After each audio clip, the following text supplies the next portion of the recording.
Hey guys, what's going on? It's Uncle Tone. How you guys doing? Today we're going to be taking a look at the Hornettek Vader case for the iPhone 4. And what this one is an aluminum style bumper case for the iPhone 4. If you guys are anything like me, you love bumper cases. I am a bumper case dude. I like bumper cases. I like to rock a bumper case with a front and back screen shield. That's my favorite combination for the iPhone 4. I like other cases too, but my favorite has to be a bumper case. And ever since I've seen aluminum bumper cases, I always thought aluminum bumper cases were pretty much the ultimate bumper cases. They are awesome and they look amazing. And here we have an aluminum CNC machined from billet bumper case for the iPhone 4. So this one retails for $79.99. There will be a link to Hornettek's website right down there in the bottom bar, although you can't actually buy it directly from Hornettek. It is available from a number of online resellers, including microcenter.com, mwave.com, meritline.com, xpcgear.com, newegg.com, and bargainsell.com. Those give you a few options. My advice would be look around. Like, the prices tend to vary from site to site, so I'd look around, see who has the best deal on it. There you go. So without further ado, let's crack this bad boy open and check it out. Here we have on the top, we have the case itself, which is kind of fitted to a little foam iPhone there in the top. Here's the case itself. We'll get to more of that in a second. Also included in the bottom is a little tool kit to install it on your phone. Like most aluminum style bumper cases, this one uses screws to screw it together. It uses 4 screws, one on each corner on the back, to screw it together. Hornettek does give you a second set of screws, just in case you're a Butterfingers or something and you lose a whole bunch of them. You have 4 extra. So there you go. They also include the little Allen wrench required to take the case apart and install it and put it back together again. So we'll set the extra screws over here. And of course, to take this one apart, you're going to need to undo the 4 screws on each corner. So I'm going to go ahead and do that, speed this video up, and not bore you guys too much with taking the screws out.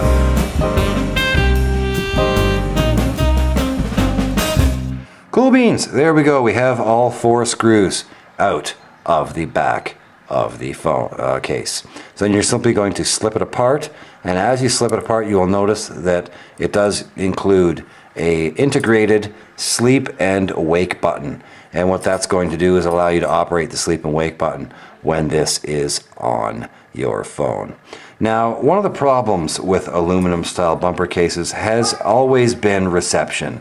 Ever since they first launched the iPhone 4 and they came out with aluminum style bumper cases, reception has always been a problem. Some aren't affected by, you know, the aluminum, some are. This one does feature a kind of a thin foam tape kind of stuff all the way around the inside, which is designed to prevent signal loss on the phone. In my experience, I tended to lose 1 bar while using this case. Just to show you guys here, right now I do have 4 full bars of reception on my phone, which is typical for me here at home. And in my house, I generally tend to get 4 full bars of signal on my phone. So to install this one on your phone, you're simply, I'll show you guys what I get after I put it on. You'll notice I have 3. So to put this one on your phone, you're going to slip the integrated sleep wake button into the top of the phone case, not the bottom, like I was trying to do, because I'm trying to do this on camera. It's not the easiest thing in the world to do. And then simply take your phone face down, slip it in, just like so. There you go. Nope, not quite.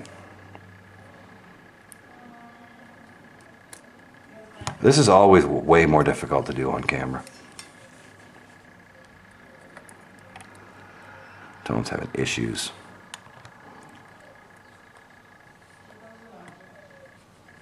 There we go. Just like so. There's the front is on. I was having a little trouble catching it on the sleep wake button there. Sometimes it's easier if you put that in afterwards.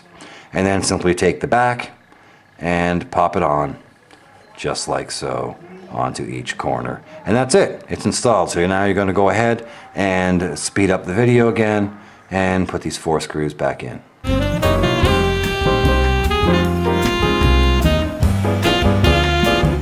There we go. There, all 4 screws are back in, just like so. Finger tight. You don't need to crank down on these guys. These are tiny little screws and they'll strip really easily. Just finger tight. That's all you need. So let's go ahead and check out the reception now that it is back on the phone. And you'll notice I have 4 bars. Wow, that's weird. Usually I have 3. There you go. Just dropped to 3. And that's typical of my usage on this, using this case. I tended to only get 3 bars. Why am I opening my email? There you go. I'll show you guys again in a second. It'll still be at 3 bars. Let's take a look at the cutouts and stuff.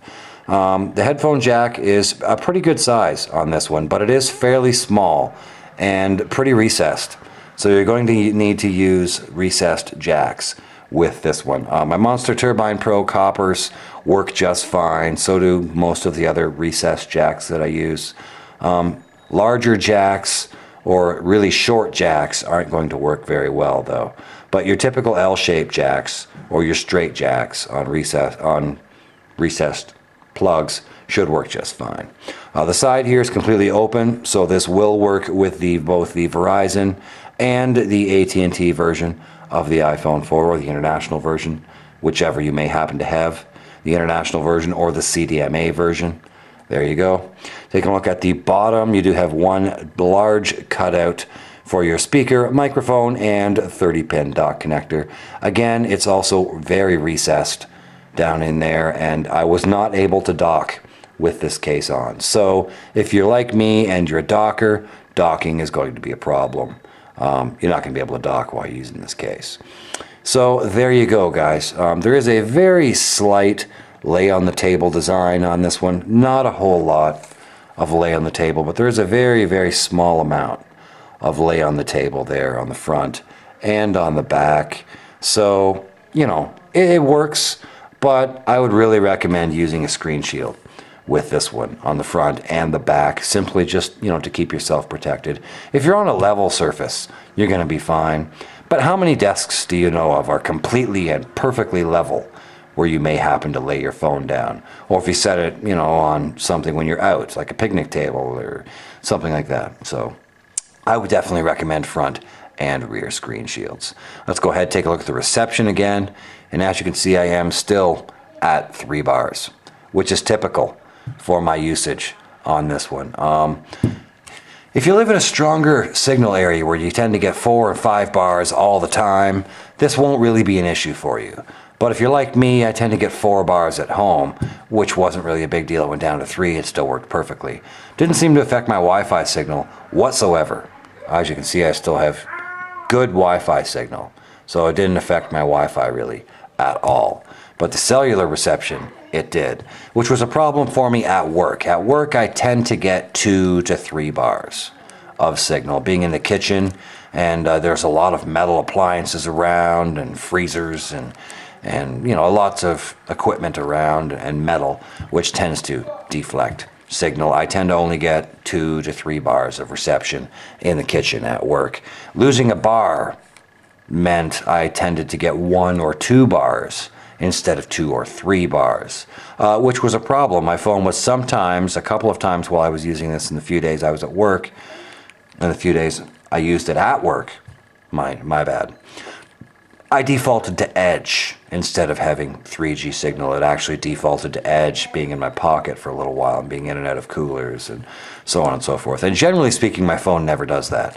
So there, for me, there is definitely an effect on signal strength while using this. I was concerned enough about it that I actually covered the antenna band area here on the side with some tape. I used some clear Scotch tape, and then I tried some masking tape, and neither one of those the tapes really seemed to do anything signal-wise. It still seemed to lose signal. It didn't really seem to improve it in any way for me. So there you go, guys. That is pretty much going to do it for my review on the Hornettek Vader case. It's an awesome case. It looks really, really super cool. But the reception issues for me kind of means I can't really use it. Since I'm at work on a daily basis, it does affect my reception while I'm at work, and kind of puts a downer on the whole thing for tone. So there you go, guys. I'll leave it up to you guys to decide what for yourselves. You know, if you live in a strong enough signal area, maybe you could rock it, maybe you couldn't. Some people are reporting no problems with this case. However, for me, it's, you know, pretty much resulting in 1 full bar of signal loss. So there you go, guys. That's pretty much going to do it for this video. Thanks for watching. I hope you guys find this helpful, and we'll see you in the next one. Cool beans. Rock on.